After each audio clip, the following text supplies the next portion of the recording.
now. Yes. You're on the Insta. He's correcting me. Well, no, I didn't I didn't mean it as a correcting thing. No, it's okay. It comes from there's a YouTube channel I follow, South Main Auto. Okay. Like my favorite YouTube mechanic. And he's my age. Okay. And he just has dad jokes all day. Yeah, dad jokes and he's like Facebook and I don't know how he does but he's the one that says the Insty. The Insty. All right. Hello, one and all. We're back after a hiatus. a long hiatus. It was before Christmas. Yeah. Oh, wow. Oh, yeah. How was your Christmas, Jeremy? Did you have a good holiday? Yeah, it was quiet. Were you here or did you go back to Florida? I was here. My parents came for New Year's. Oh. So they came right after Christmas. Okay. Nice. That's cool. Nice. We were overseas. We were in Japan. Yeah, in Japan. Doing the Tokyo Drift experience. Pretty much all the awesome. Although we really didn't do much car stuff. It was during Tokyo Auto Salon, which I went to. You went to. I didn't go to. It was fun. Is that like a new car show? No, Tokyo Auto Salon has been around for ages. Yeah. Tokyo Auto Salon is SEMA in Japan, so it is a very much so a lot of tuners. It's a trade show. Yeah, trade show. But more cars than SEMA. Yeah. Do you want it taller, Jeremy? I don't think it goes any taller. Do I sound like I'm off in the distance? I feel you're fine. No, you're I think fine. it's gonna auto compensate. Okay. Yeah. I mean, right. You can also lean in a little bit, but you should be okay. If you talk loud enough, it's good. Yeah. Okay. Yeah, so which episode is this? This is season 2. Season episode 2. 1. Oh, okay. There is we that go. what we're calling Starting fresh. Yeah, because like on the little podcast website, you can break it up in seasons. So I think we made it to like episode 7 or 8 in season 1. Yeah. Okay. So like this will be season 2, pretty good. episode 1. Okay, that's cool. New season. New season. We also have topics. New setup, so I feel like this could be a new season. Yeah. I mean, my kitchen is kind of barren, but maybe we'll put a little photo up there or something. Some posters up or something. Yeah. Make it look nice. But so new year, new stuff. Not too many new car movies, but that's what we're going to talk about today is our favorite movies. Because, I don't know, when I was in Japan, I feel like we were living in a movie. So it was just, so culturally, it's just so different. Mm-hmm. Yeah, just trains, the cars, like the way people act the out trains, the way people act was really interesting. Yeah, they're very nonchalant, nonchalant about you. So like they're very polite. Yeah. Oh yeah. Well, the customer service people are polite. Everybody else just doesn't care. Like you're just not there. Like you're just an NPC. Right. Invisible. Right. I'd rather be invisible though than like people constantly staring at me. So, but yeah, so car movies, cars with movies in it, or both. So there's both. like 2 different genres, right? So you got like the Fast and the Furious, right? You can't cheat. You can't just name all the Fast and the Furious. No, we're not going to do that. We're only talking about ones that pertain to us, and maybe some of the Fast and Furious movies, and maybe how car movies have gone in like what directions they've gone in, and also just movies that had special cars in them that made people either fall in love with cars or even brought you to like the car scene, right? Yes. So, but just anything cars and movies. Okay. So, because I feel like those go hand in hand. Because it's like action. So many. Yeah. Because cars can be used as like almost as a character in itself. Oh. Yeah. Or as an extension of the character. Very, obviously James Bond, right? Right. Very famously. Speaking of, I have to add another to my list. Yeah. You can do that. Yeah. So James Bond. Also, we think.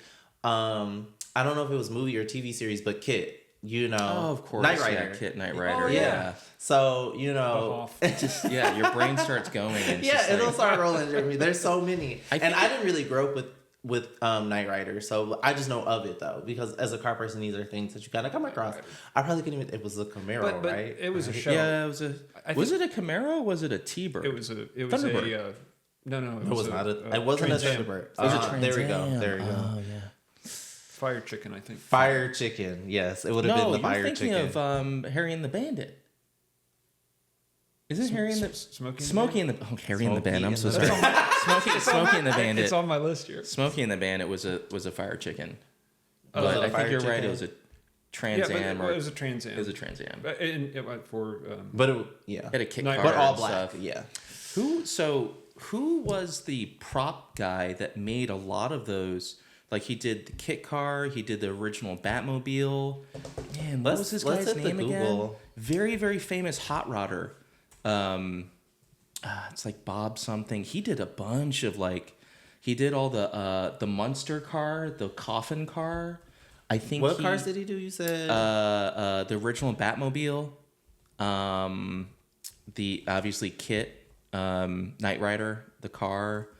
He did a bunch of the Addams Family car, I think, or the Munsters, which was like the George Barris. George Barris is an extremely famous prop / he owned his own company that all they did were like modified or he created body kits. He was American a hot rodder. I think he was from California.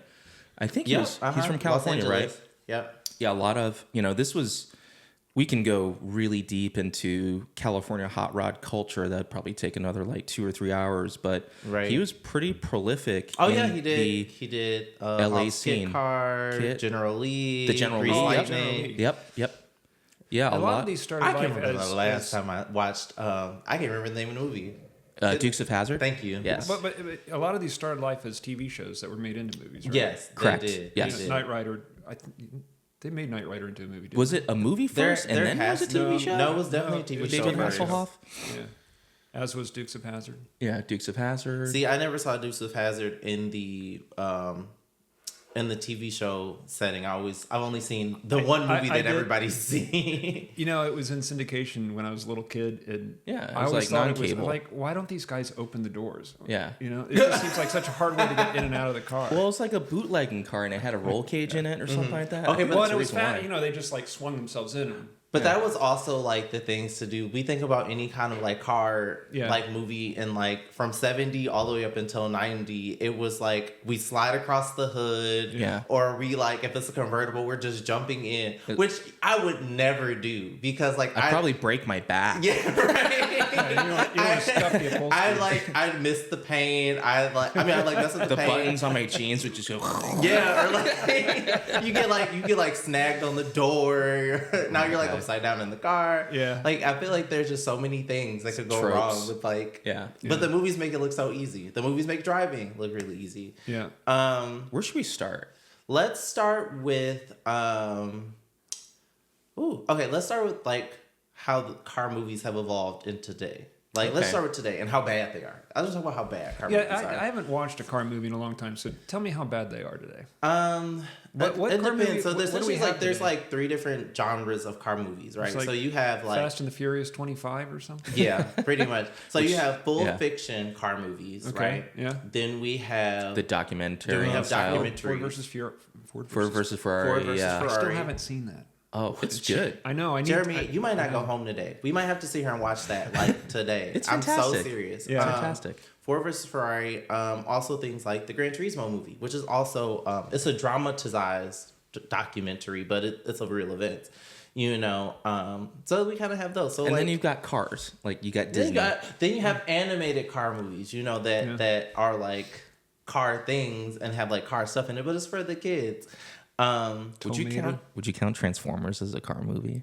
Yeah. No. Transformers. You grew up watching Transformers, right? I had Transformers. You had Transformers, the toys that transform. Yeah, one that turned into a gun and, Yeah, and I was more interested in the mechanism of how they moved than how do you actually robots. Right. Yeah. So Transformers would be a good example of a movie that had cool cars in it, by virtue of it was a cartoon, right? Cartoon first, Saturday morning until we got to the later movies with the GM contracts and Michael Bay and the explosions, So now and then there's just movies that it's product placement, right? Right. It's pure product placement. Right. So so automakers will pay to be a lot of money. That's been going on a long time. Yeah. But I feel even more so. Yeah. It's just gotten crazy. Yeah, it's you must have my car in your movie. So a really good example. It's not a movie, but TV show on Netflix. The Gentleman. No. It's about a show about British crime, people, weed business, whatever. Anyway, they have a Land Rover Jaguar contract. Right. No, it is called The Gentleman. Yeah. Yeah, and every car is a black Land Rover. Not everybody in London drives a black Land Rover. Yeah, trust me. I mean, not every single car in the movie, but the 90%, like the hero car, like anybody who was a main character is in some sort of Jaguar Land Rover. Tata Motors. Right. But yeah, so car movies today are like kind of hit or miss. The Fast and the Furious franchise is off on the moon, quite literally. When did the first? My boss hit me with a one-liner from one of the Fast and the Furious on Friday, and I'm like, say it. I don't even remember what it was. I live my life a quarter mile at a time, and in that time, I'm free. Or like tuna no crust. It was not something I think. You can have any beer you want as long as it's a Corona. All right. I saw the first Fast and the Furious, and I've never seen one since then. When was that? I don't 99 or 2000? 99. That's what I thought, yeah. At least 99. It was pre 9/11. Called The Fast and the Furious. And the Furious. The start of a franchise. Oh, shoot. It was actually 2001. Oh, shit. Yeah. Okay. After 9/11 or before 9/11? Well, let's see what the date was on that one. That was... Probably before. I don't think it makes a difference. But it was just before. It was August, June, right? It was June. Yeah, it was a summer movie. Yeah. Anyway. Yeah, I guess, we can start with... Let's start with the Fast and the Furious movies, just really quick, just to get them out of the way. Let's go to Jeremy first. Yeah, Jeremy, well, you should start with the movies that you have written down for your car movies, and we'll bounce off of. Well, let's see how many of them you've seen. Actually seen or heard of. My number one favorite car chase movie or movie with car chases. Okay, Ronin. I would. Oh my god, I could go on for like hours about that movie. With hours. De Niro and the French actor Vincent. So list them off, and then we can riff. We got to come back because Ronin is full of good one-liners. Yeah. Smoking the Bandit. Yeah. Smoking the Bandit, famous with Tim. Was it Custer Beaton or what was his name? The main guy with the mustache. Kurt Reynolds. Mm-hmm. Oh, Burt Reynolds. Yeah, okay. Kirk Reynolds. I'm like close enough. Yeah. Burt Reynolds and what's the name? Jerry Reed was, I think, the truck driver. Yeah, he was fantastic in that, by the way. And the girl, I forgot what the femme fatale was. Yeah, it was. What was her name? Carrie, and then in the movie, her name was Carrie in the movie. Yeah, but Sally Fields. Sally Fields, very famous actor. Yeah. All right, so those are the first two. She was in Forrest Gump, by the way. She was the mom. Indeed, she was in Forrest Gump. Yes. She's been in I think she might have won she was like something for it, like a best supporting actress. You want to get sappy? She was in Steel Magnolias with Julia Roberts. Oh, yeah. Great movie. Burt Reynolds. GOAT. Let's go off topic real quick. Magnum P.I. One of my all-time favorite movies, Boogie Nights. Which is now, I think, 25 years old. And it has got good cars in it, too. Right? Oh, it's got hot rods and all kinds of stuff. It's got Corvette, but they're like Malaise era cool cars. Right. So Malaise era Corvettes. The C2, right? C2, C3. Yeah. Right, Stingray. C3. Right. C3. Yeah, C3. C3. Yeah. Red C3. Like a 280Z. Yeah. Great 1970s Cadillacs. I mean, they're kind of coming back if you think about it. Just the design. Okay. Yeah. A couple of Bond movies. The first one that came to mind was Tomorrow Never Dies. Tomorrow Never Dies. Because it featured, it's the second to the last movie that Desmond Llewellyn was in as Q. What was the last James Bond movie that didn't have, I'm saying this in such a weird way.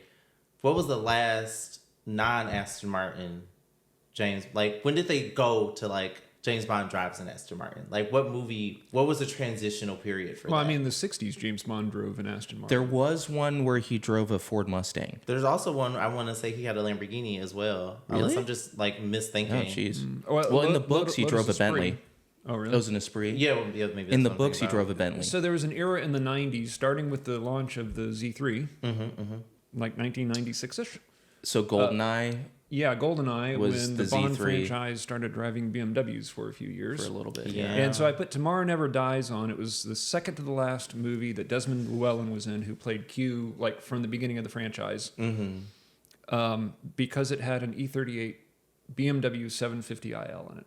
I have a good BMW movie, but it's really cringy, but it's so good. But we'll get to it. All right. The other one, For Your Eyes Only, which I was just double checking to make sure that it was the correct Bond movie that I'm thinking of, and it is.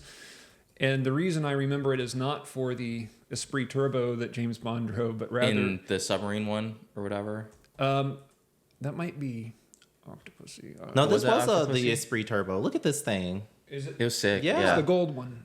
Not the white one that went underwater. It's red. Or like copper color. Yeah. But the reason that I remember that movie, and I love that movie, is there is a comical opening scene where they're running down this mountain road being chased in this little yellow Doucheveau, Citroen. Oh, yeah. 2CV. Yep. And it just gets completely beat up. Torn up. And as a kid, I just laughed at that movie. I mean, the Bond purist probably hate it because it was, kind of cheesy. It was almost kind of cheesy. Yeah. As I think probably many of the Roger Moore movies were. I mean, they were kind of cheesy. They were all kind of cheesy. I loved Roger Moore. Anyways, and then the last one on the list that I put here is The Italian Job. But wait, which one? The original. Oh goodness. Okay, the 1969 version. Okay, I really like the. I have a small. The Mark Wahlberg one. That's like. I think I rewatched that movie like 30 times. Oh, Mark Wahlberg. Boogie Nights. He was. Cast of Boogie Nights is fantastic too. It had Mark Wahlberg. Yeah. But yeah, the both Italian Jobs are good. That's a really good example of like. If you've never seen the original, you need to see the original. Okay, now I got to watch the original one. Yeah, because they also had Mini Coopers. It also had Benny Hill in it. It had a bunch of random people in there. That's my list. Okay. Damn. So many good ones. Tell me about Ronin. I've never watched Ronin. Look it up. Yeah. So it's RON. I fucked it up through your fucking contacts.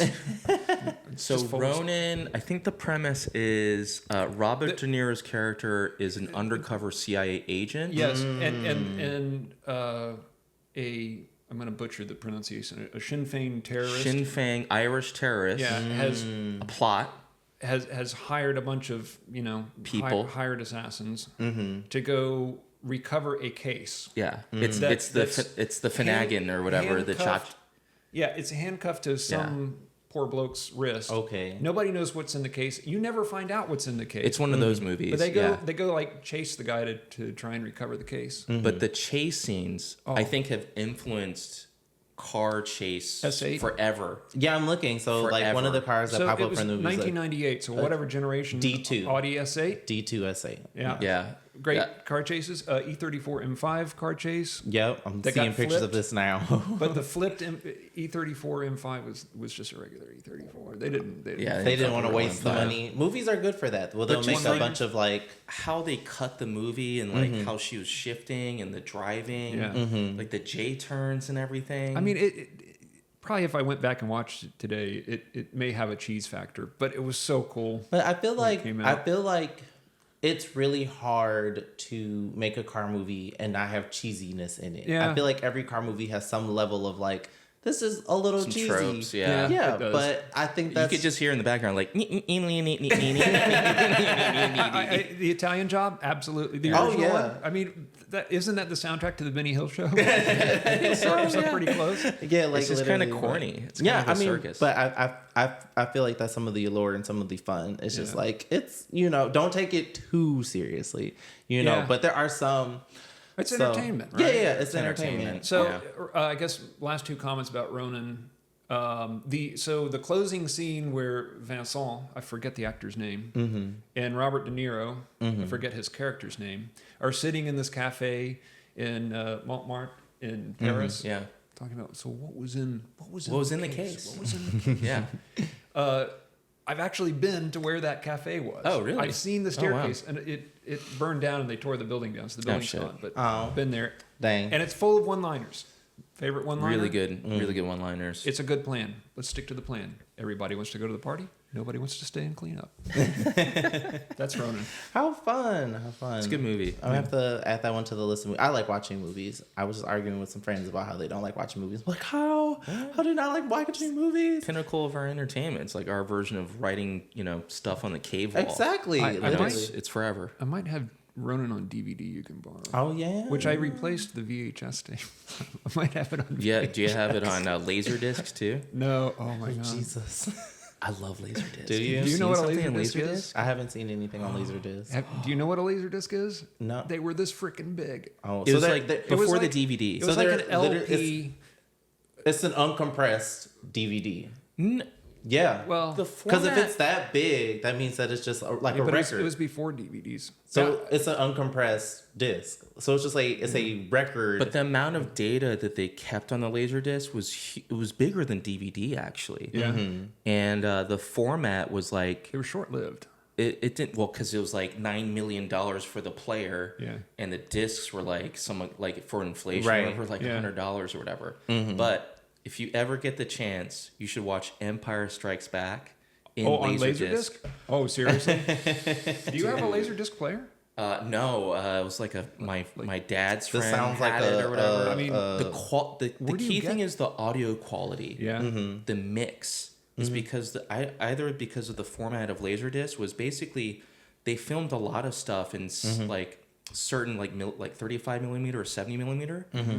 Laserdisc had stuff on 70 millimeter, like before IMAX and stuff like that. Just the wide angle of Laserdisc, because after VHS, like when VHS came and also even DVD came, the compression. Yeah, a ton more it's the same thing with music, from records to CDs to like digital music. Like, so digital music is like highly compressed, so it can fit on your phone, and then CDs were like less compressed, a lot of uncompression. Yeah, so then like a record is so big because there's no compression. You're literally just like raw and what music. happened with tape? I mean, what were we thinking? Like Betamax with or like cassettes? VHS and Betamax? I guess essentially cassettes, like tape. I guess tapes are like format. They're uncompressed, but they're rolled up, so you could have like a longer string of like data in the tighter package because it's like rolled up. That's my thought. In 1998, when Ronin came out, I was too cheap.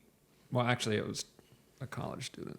Didn't have a lot of money, but too cheap to buy a DVD player because they're really, really, really expensive. Back then, DVD. So I was still rolling the VHS. Hey, but I had or did you like watch it on a cable and then recorded it on like a blank VHS? I mean, we can talk about stories about that crap. I once recorded, like TBS used to run all of the Bond series at Christmas time every year, just a continuous. Because they had the catalog or whatever. Yeah. And I did that one time. I bought a bunch of blank VHSs and I recorded. And it's a bunch of like JCPenney commercials and like Kmart. Like, I think I actually attention Kmart shoppers. I think I actually tried to pay attention and stop and like stop it, yeah, and then pause it so that the commercials were. That's hilarious. That's like a thing. I mean, when I grew up, we had a VHS. We had multiple VHS players, and I mean, my TV had a built-in one. So like for the better half of my childhood, So I definitely know that everybody from my generation remembers the orange Rugrats VHS tape, because like the tape was like bright orange because like the Nickelodeon logo. So yeah, that's a fun fact. Wow. What's your favorite? Okay, so I got like a lot, but I'm gonna shorten it down. So my favorite like car movies. Oh goodness, there's so many. Okay, so I like the cringy movies. Okay. And one of the cringy ones that I really like is Red Line.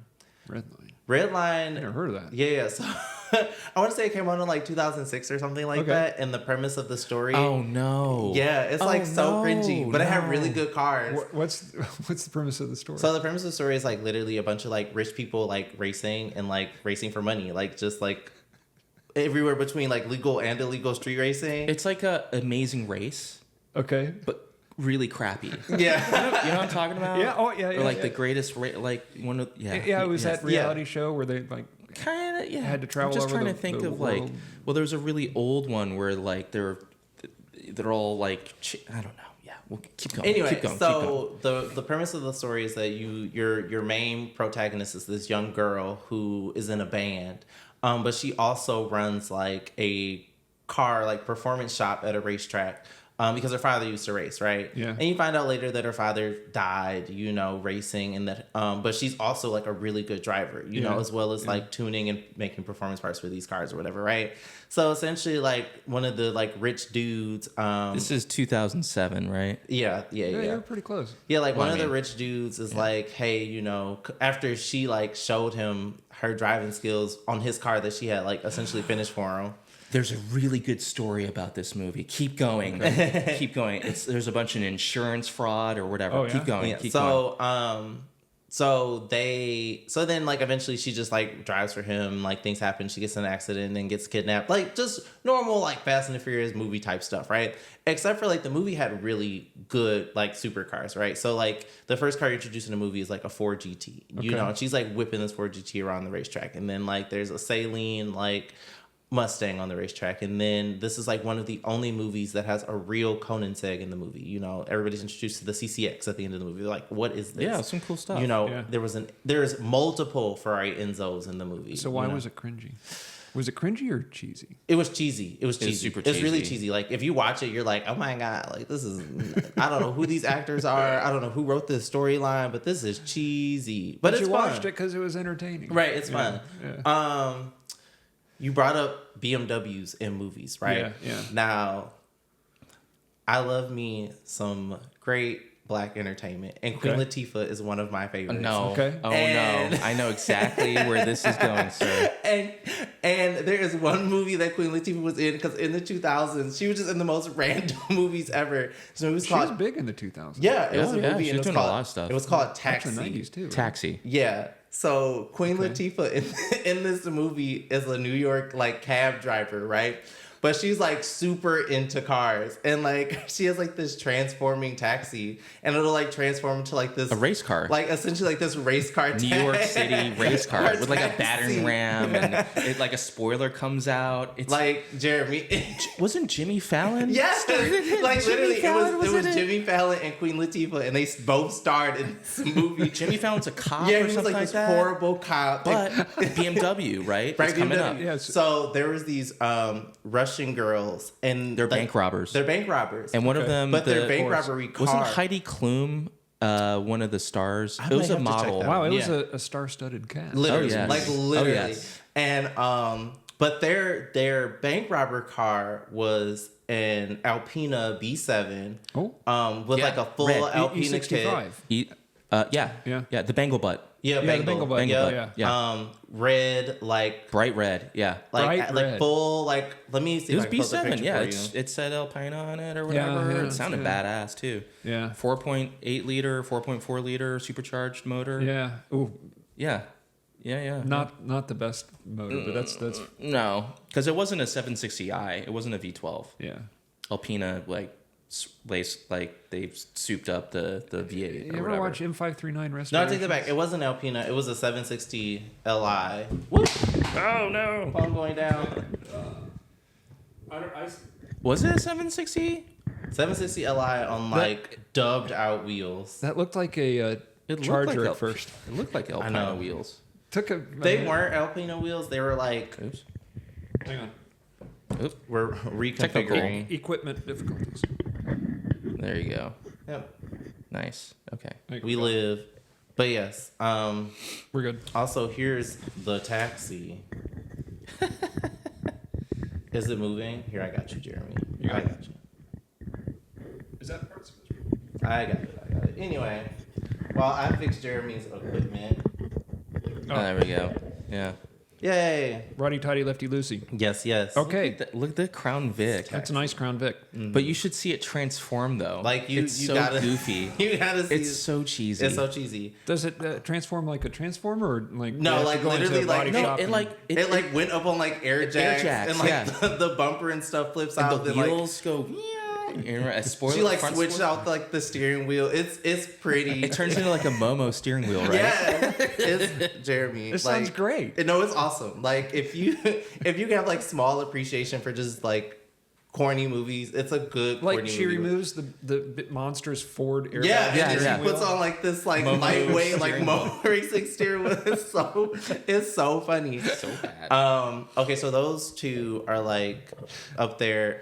Above all of those movies, actually, like my favorite car movie is actually Speed Racer, and it's the 2006 Speed Racer. So like the Wachowski brothers, sisters, movie? The Matrix people. Yeah. So this Speed Racer is known because it had like really weird CGI, like and it's kind of out there. It's kind of out there, but this probably is one of the best stories behind like a racing movie, and it's nothing like super deep, but the filming and like the way they put everything together, it's really funny because there's like this other dude on YouTube, and like every time you like go through this movie, it like kind of brings me like to tears at the end because it's like a combination of like everything to him like winning the last race, and it's just really really fun. But definitely like one of my favorite movies to watch from beginning to end, and somewhat of an emotional little roller coaster. Yeah. But fun. Then I don't like any of the Fast and Furious movies besides 2 of them, and I always have to choose between 2 of them, and I always want to say, I'm going to say Too Fast, Too Furious is my favorite, but that's just because I like Miami. So that had a Mitsubishi Evo 7. Yes. It was supposed to have an 8, but it didn't come in time. And then the second generation Eclipse. Yeah. Or third generation Eclipse. Mitsubishi Eclipse. The worst one. Yeah, that's the ugly one, right? Yeah. The second generation was... The second generation... Talon, right? Yeah, Talon. Yeah, so the second generation CSM. was...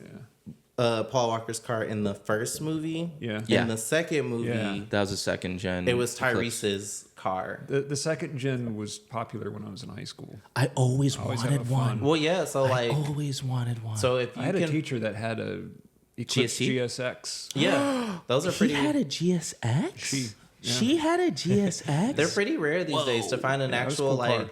I mean, it was an all-wheel drive coupe, all-wheel drive sporty coupe, 4G63, single turbo. Yeah. Twin scroll. Don't find those cars like they're that all anymore. clapped out. Yeah, they're all. But if you want a nice one, they also hold decent value. Yeah. I feel like is that the end of my list? All right, so sorry, that was Too Fast, Too Furious. Too Fast, Too Furious. What was the other one? Taxi. No, the other. You said two. Fast and the Furious. The first one and the second one? Oh, the first one and the second one? No, the second one and the third one are my favorite ones. But we don't have to. What's the third one? The third one is Tokyo Drift. It is the one. Three Fast. It's got a Mustang with a motor swap in it. With a RB26 in it. Supposedly. Out of a Nissan. I don't think it. The only reason I like Too Fast, Too Furious and Fast and Furious Tokyo Drift is because they still focus on like car stuff. Yeah. You know, they had like car scenes, stunts, but there was nothing was like out of the blue, right? Cars being launched into the moon. I think the craziest thing is that in Too Fast, Too Furious, they take a 69 like Camaro and they jump it off of something. I don't know what they jump it off of. Some debris. And they jump it onto the back of a yacht. Like, that was the craziest stunt in the movie, if I'm thinking back correctly. No. Well, then what else happened in the movie? In the beginning. In the beginning of the movie. Ejectocito, cuz. Oh, that too. But I remember seeing, wasn't that in like one of the trailers? Yeah. I think so. They like use like nitrous bottles to like blow people out of a car. It's so it's so ridiculous. Yeah. Can we just say R.I.P. Paul Walker? Yes, R.I.P. Paul Walker. Rest in peace, Paul Walker. Yeah.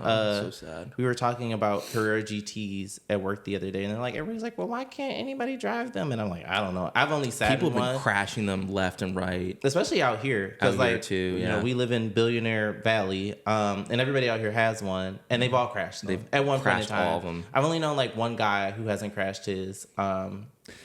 Yeah, everybody else is like drive it like a grandpa. I mean, no, he doesn't drive it like a grandpa. He's just a better driver because like I've known very little ABS, very little traction control. I don't think it has anything at all. I think it just doesn't have much. Yeah. So and how much horsepower? 650. I don't know how much the Carrera. It's got at least 6 something. Yeah.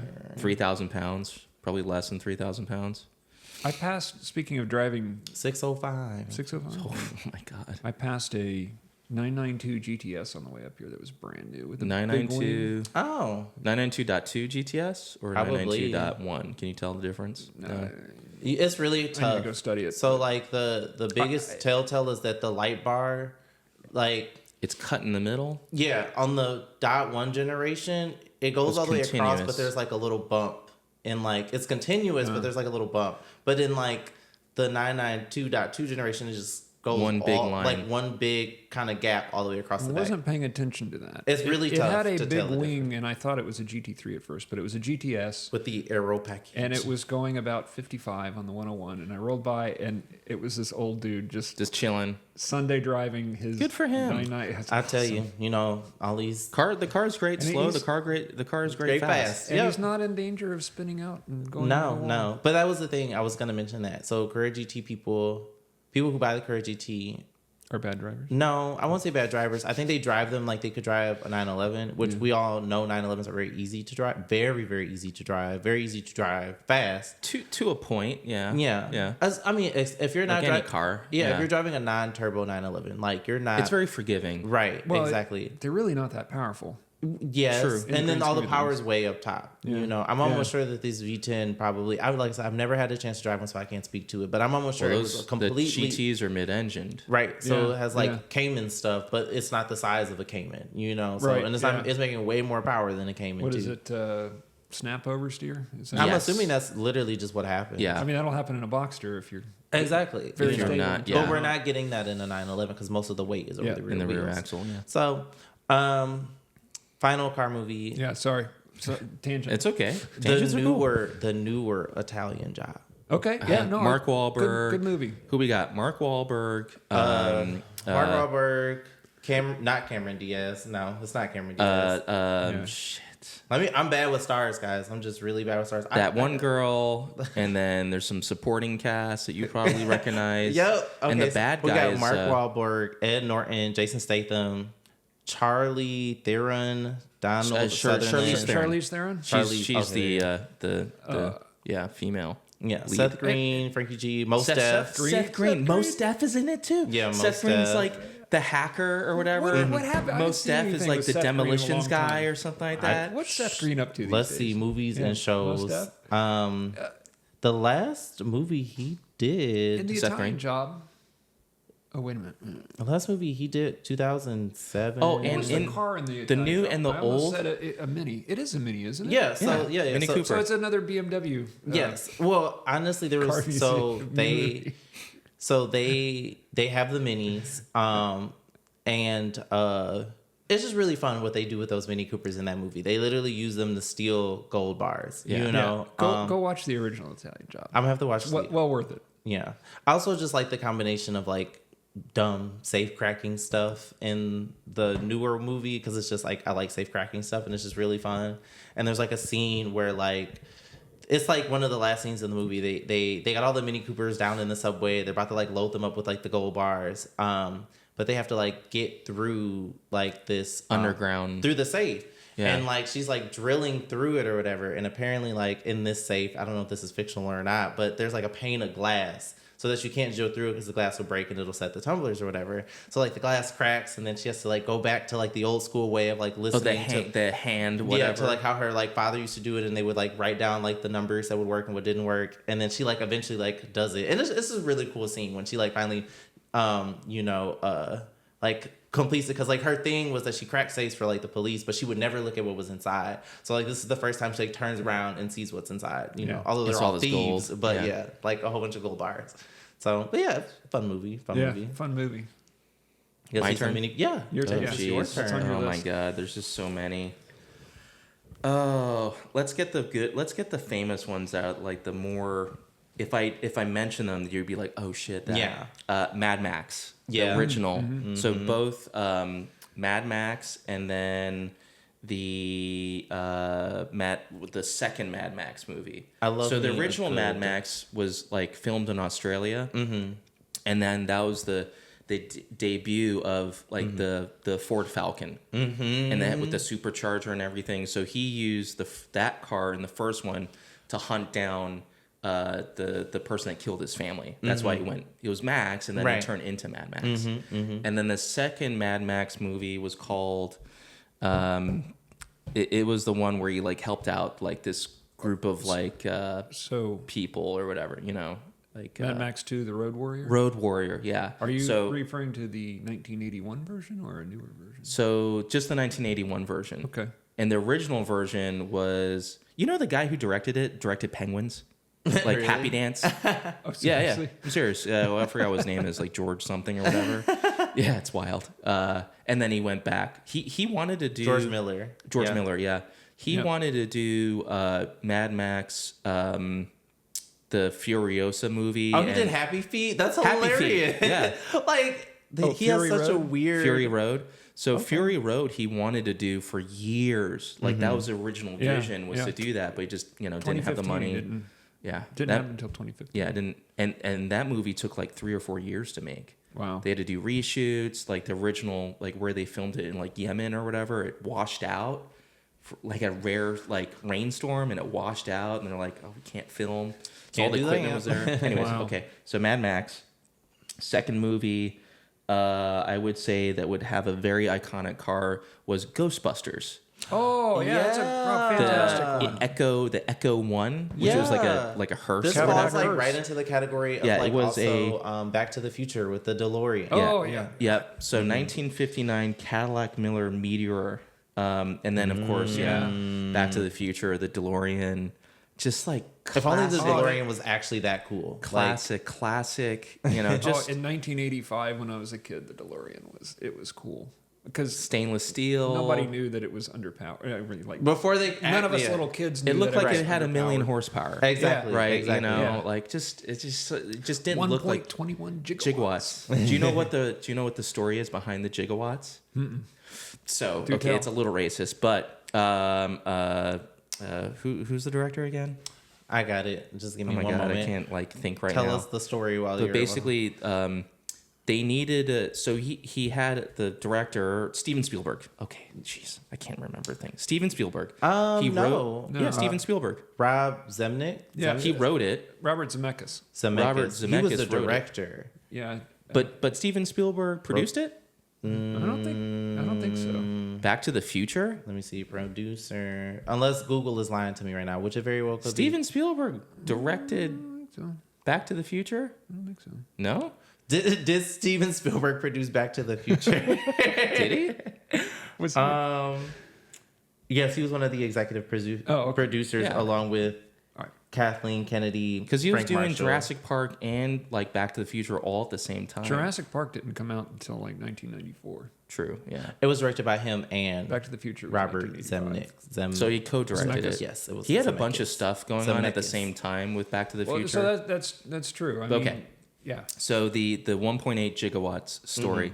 So Steven Spielberg had a sorry. What was it again? 1.21 gigawatts. 1.21 gigawatts. It's racist. It's so racist, but no. it's a fun story. So Steven Spielberg had Is any racist story a fun story? It is a fun story. They could be funny, but He had a physicist, a PhD student physicist, as a consultant on the movie because they kind of wanted to make it sort of like relatable or whatever, or like plausible or whatever. Like, okay, if I really wanted to send a car in time, how much power would would this thing need to go into the future? Right. And because of his accent, he was Chinese. He meant to say 1.21 gigawatts, but because he's not a native-born American English-speaking person, it sounded like 1.21 gigawatts, and so they wrote it in as gigawatts. God. So it's like it's a made-up thing That's because of racism. hilarious, So, but also very sad. But The flux capacitor. the flux capacitor, Mr. Fusion, Mr. Fusion, but Mr. Fusion didn't show up to the Back to the Future. Back to the Future 2. Oh, Two. no, it showed up, at the very end of the original Back to the Future. Yeah. Where we're yeah, going, we don't need We don't need roads. roads. Yeah, exactly. yeah. So we had That's a really good one. yeah. yeah, And then hero cars, like legit hero cars. And then it's a good one. Bullet with Steve McQueen. I was Yeah. about to Famous say San we Francisco. can't finish this podcast without somebody would've- bringing up a Steve McQueen movie. They would have shot us. I mean, that would have it spawned a whole series of just like car chase movies.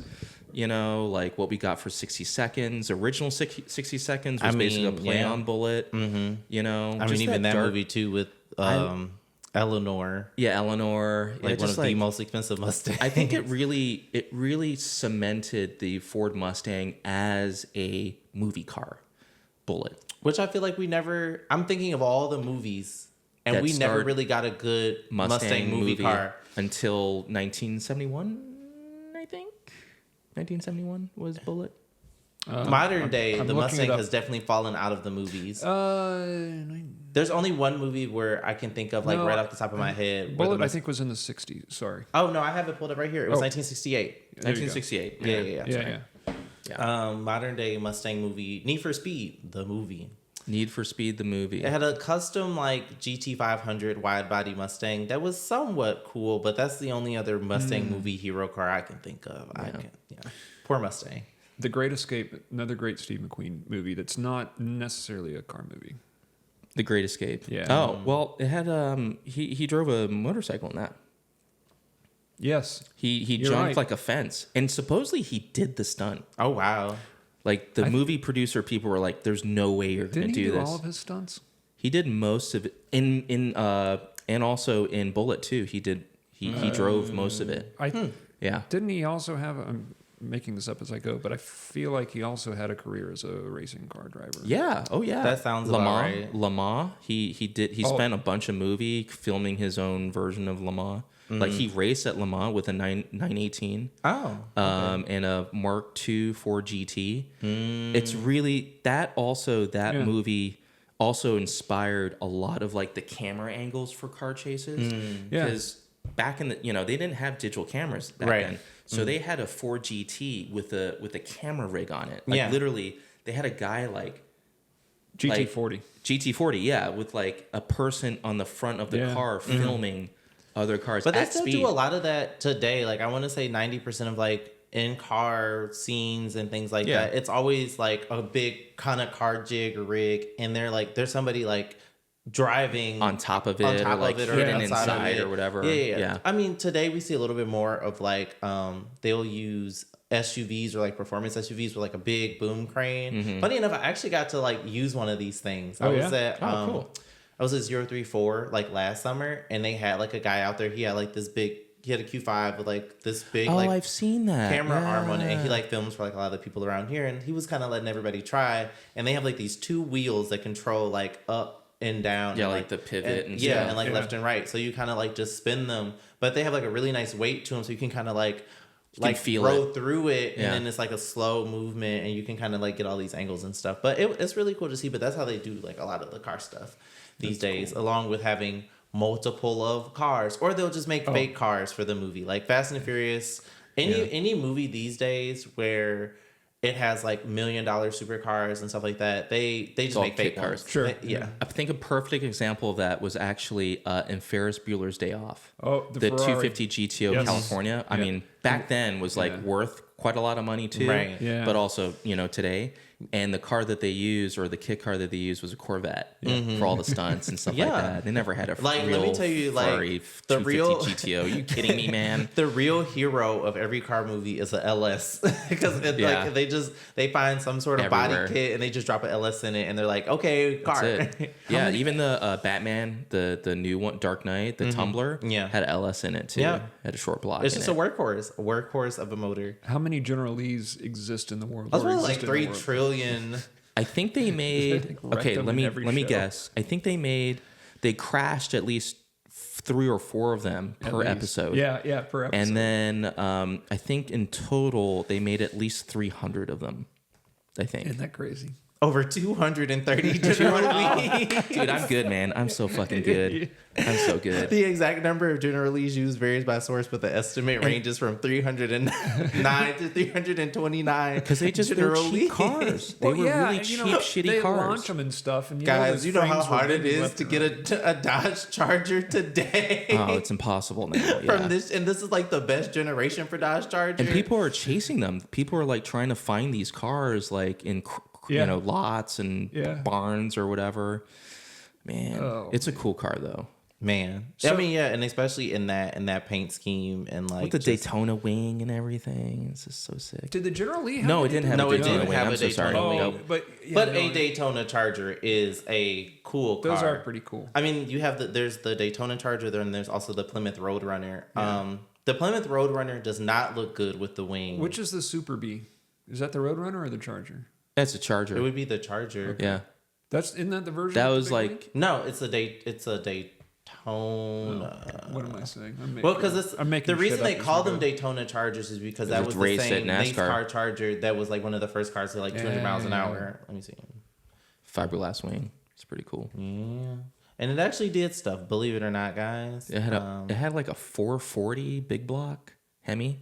Mm-hmm. And it also had an extended front clip. Yeah, it was Aero. It was like very early Aero. There was a Super V, but it was, I was going to say, didn't have a big wing. No. Yeah, the Charger, Dodge names, things. They do the things. So, real quick, Steve McQueen. Can we go back to Steve McQueen? Yeah, of course we can go back to Steve McQueen, the GOAT. A true racing career. Yes. He finished third in the 1961 British Touring Car Championship. Oh, wow. He raced in the 1970 12 Hours of Sebring and finished second. What? Peter Revson in a Porsche 908. Oh, wow. A Porsche 908? Yeah. Oh, sick. And he entered the 24-hour of Le Mans with his production company, Solar Productions, which I think you that's Le Mans. about. Yeah. And he participated in the Mojave Desert 500. And he also raced motorcycles. He was really into motorcycles. Yeah. He was really into motorcycles. He was the real deal. There's a bunch of like actors that now this kind of tangent into like actors racing. So you got Paul Newman, really famous. Yeah. Keanu Reeves. Keanu Reeves now, right? Does GS or GT4 with the Supra. Yeah. The Malcolm in the Middle kid. Yeah. Frankie Muniz. Frankie Muniz. He's actually pretty good too. He's been driving for a while. Yeah. Patrick Dempsey. Yeah. Ben, who's like the guy? Shoot, what was his name? The guy from X-Men. You know what I'm talking about? Ben Stiller? No. Seinfeld, right? But he does vintage racing. Yeah. He does.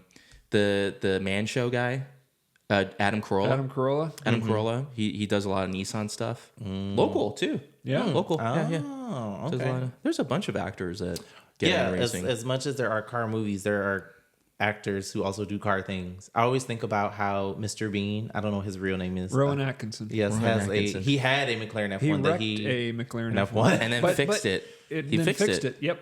Probably the cheapest one out there. Yeah. It's still worth a fortune. Yeah, I gave up on that car a long time ago because they hit. I want to say McLaren F1s hit $20 million. Like it's more now. It's like 30 million immediately. Like $35 million. I've seen one driving on the road in Hayward. It's a lot smaller. Like, oh my god! When you go up small. to it, it's like the size of this table. It's tiny. No, they are tiny. They look huge in pictures. Yeah. I don't know who's taking pictures of these cars, but these cars look massive in pictures. Got a picture in 2020, right before everything locked down. I went to Paris to a car show, and there was a display there. They had, I think, 4 F1s from like, regular road cars to race cars, like F1 GTRs, lined up. And I've got a picture of the nose of all these F1s. Oh, wow. That's so cool. I got to see a bunch of them when I went to the Goodwood Festival of Speed because it was the year of BMW when I went. So those are BMW engines. So they had a bunch of them. What year did you go?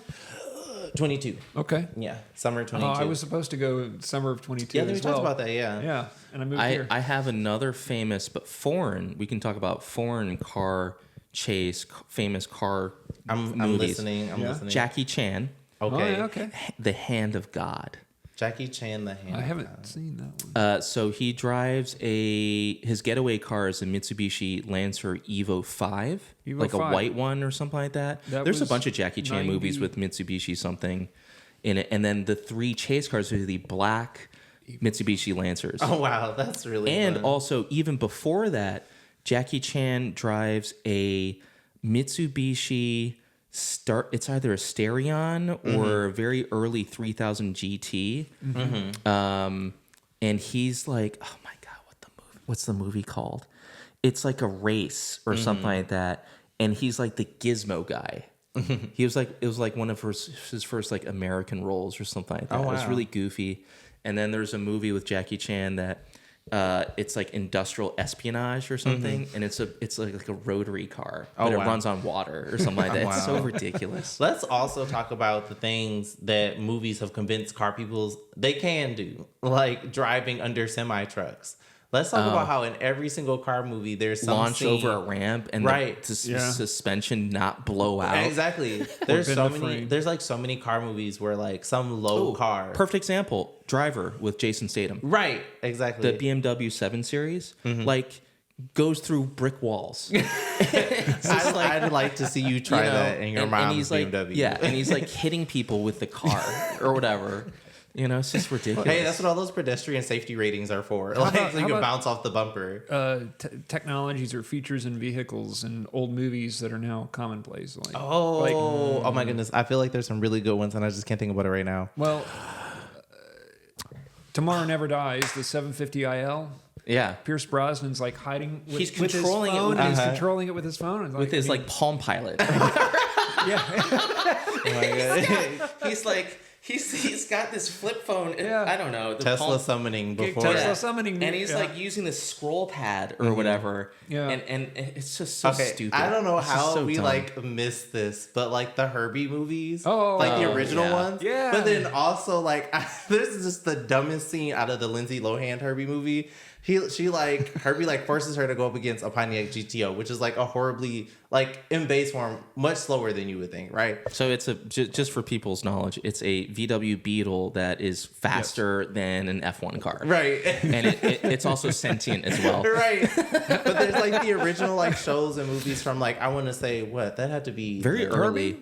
Herbie, the original Herbie. The original Herbie was like probably 60s or 70s. Yeah, very early. Yeah. But in the Lindsay Lohan movie, they're like they're gearing up to race, and like the dude's in his Pontiac GTO, and he like flips out like a keyboard from somewhere, and he's like punching in numbers, and I'm like, this is like every Civic kid with a laptop's dream. It's like a tuning on the fly.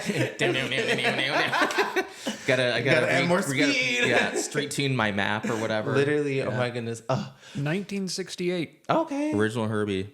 Yeah. Sentient VW. The Lindsay Lohan Herbie was pretty cool too. That one's pretty fun to watch. That movie's just so ridiculous. It is very ridiculous, but it was funny. It was funny. It was goofy. Dang, I'm trying to think about what else.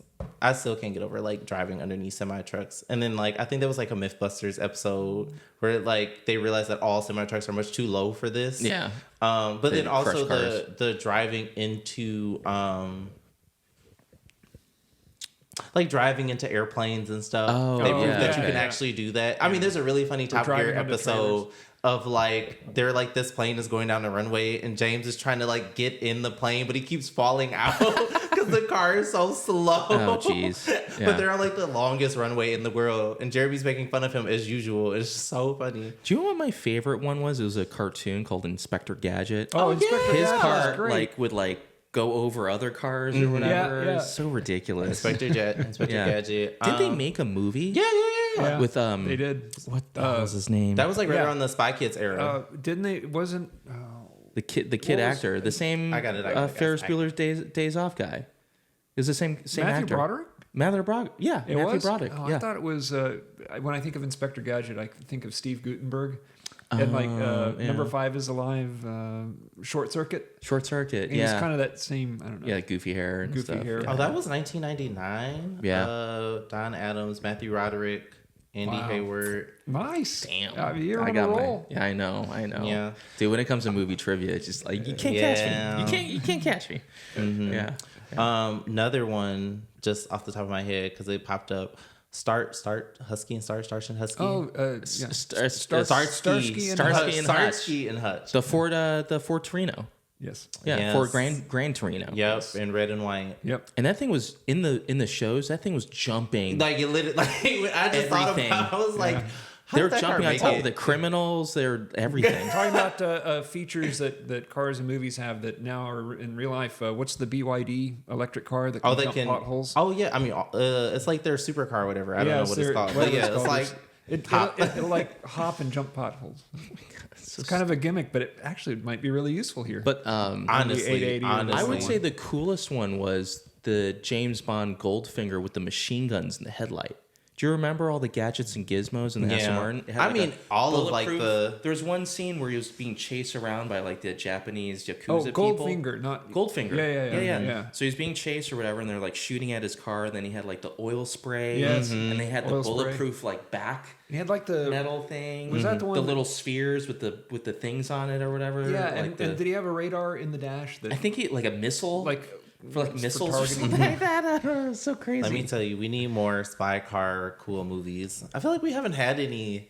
Like, what's been the latest? I mean, besides James Bond, but I can't think of anything because what's been recent that's that come stuff out that was fun stuff. Like, I mean, the James Bond movie I think about that had a lot of that for my age would have been Die Another Day with Halle Berry, and and they had that was the Jaguar XK was the villain car. That's when like the villain started to drive like the Jaguars, and like Bond always had that smart in. But he had. Did you remember that one scene where the missile gets shot at him and he presses the button and the car goes like.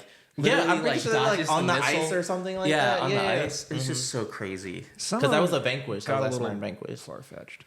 Yeah. I mean, my favorite James Bond movie is like the most boring one out of all of them is Casino Royale. And I think he literally... It was like the most realistic one or whatever. It was a good movie. And I just remember it had a horrible car crash in it because he like flipped the crap out of... I can't remember what car he had. I think he had a DB9 or something. It was a Vanquish. Yeah. Was it a Vanquish? It was a Vanquish. Yeah. And his Bond car in Casino Royale was a Vanquish? I thought he had a newer one. Yeah. No, it wasn't the old Vanquish. It was like the new DB9 Vanquish, like the new version of it. 06? It wouldn't have been a Vanquish. It would have been a DB9. DB9 probably. Okay. DBS. He had a DBS. I'm sorry. Okay, DBS. But fun fact, nonetheless. Fun fact about the flipping over thing: it won a Guinness Book World Record for the most tumbles. Most really? Flips. Have you seen the crash, Jeremy? It's wild. I don't have like a video of it, but like literally, like he like is trying to dodge something in the road. And the Top Gear, the Top Gear driver was the stunt driver for that.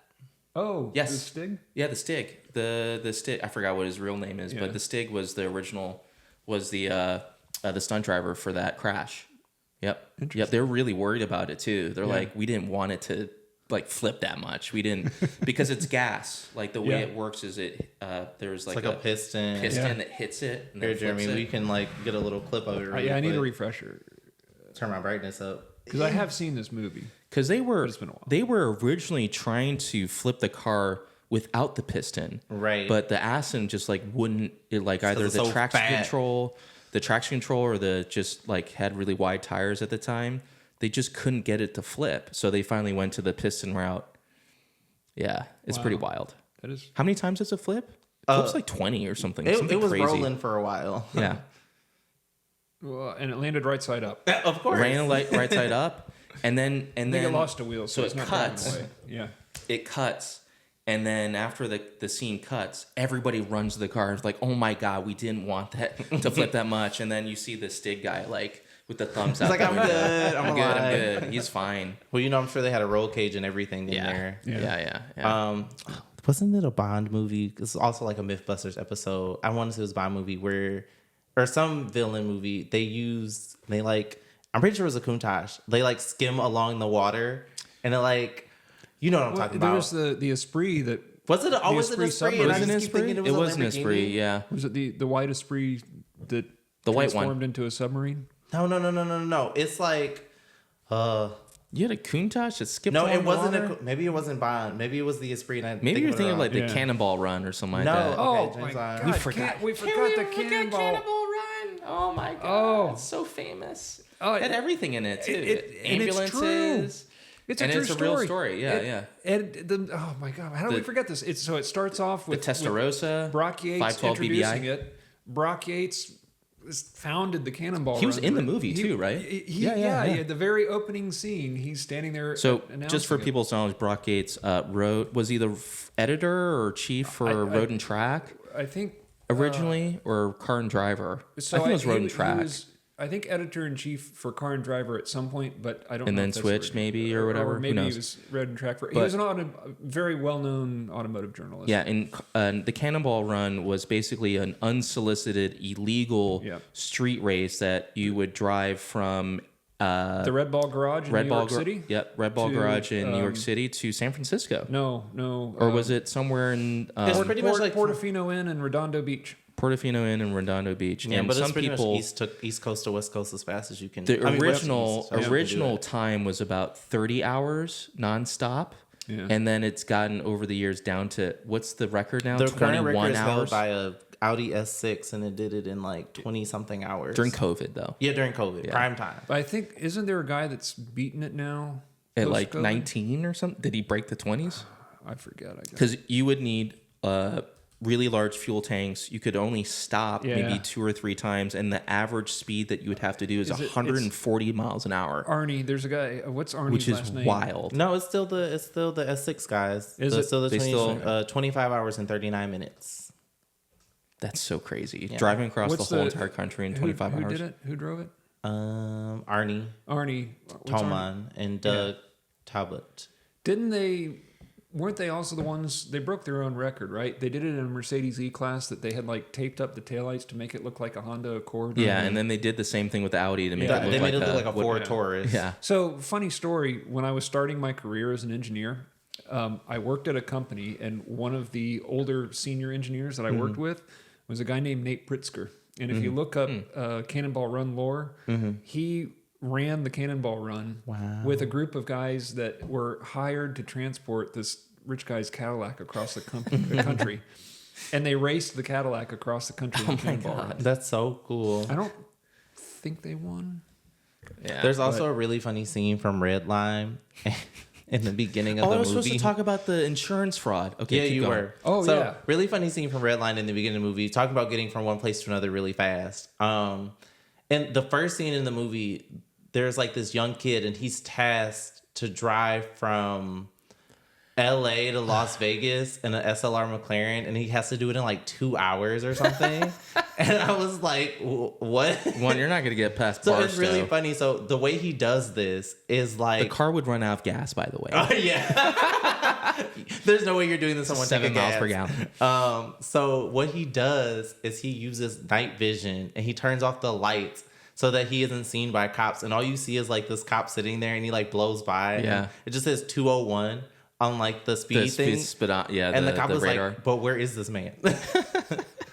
This is really comical. The insurance fraud story about Red Line. So Eddie Griffith, the comedian who's in the movie, the black guy, the black dude, for a publicity stunt for the premiere of the movie, drove an Enzo. So the movie producer owned a bunch of like fancy cars, and they were all featured in the movie as tax write-off or whatever. Right. And Eddie was giving people rides in the Enzo in like a closed autocross course. He crashes the car. The Enzo literally drives straight into a pylon. Like literally, this parking lot is massive, and the one pylon that's there, he drives straight into it, like head on, like either understeers the car into it.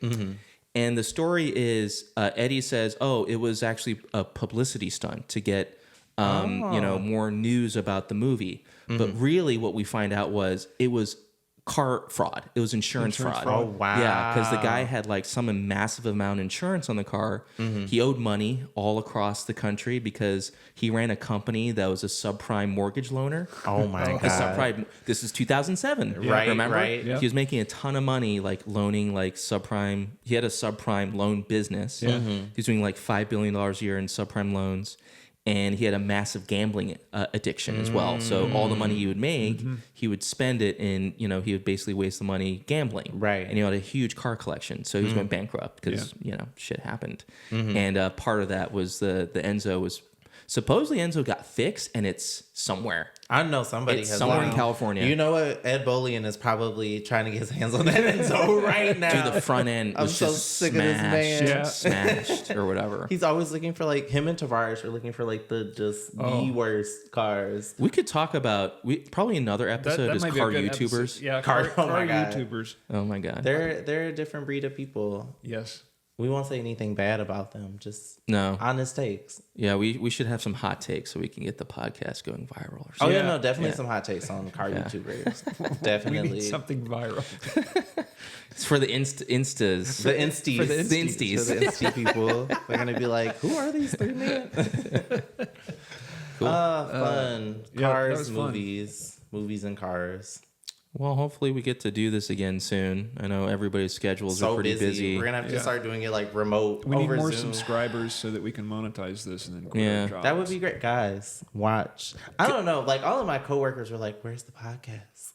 Like, I have some coworkers. My of mine brother's too. been like, "Hey, when are you gonna do another? We're ready. We're waiting. We're waiting. Yeah. Well, it's like the Kendrick Lamar album. Like, you gotta wait. You gotta wait gold. for the good stuff. Yeah, you gotta wait. We don't want mass production. No, Drake just coming out with hot, one after the other, one after other. Mall music is coming out. Mall music. You just gotta wait for the Beethoven, man. Right, right. All good things in time. Right, so, exactly. Yeah. Yay! All right, this is fun. Yeah, it's been another one, guys. We love you. On the next one. On the next one. Bye. Car YouTuber drama. Cool.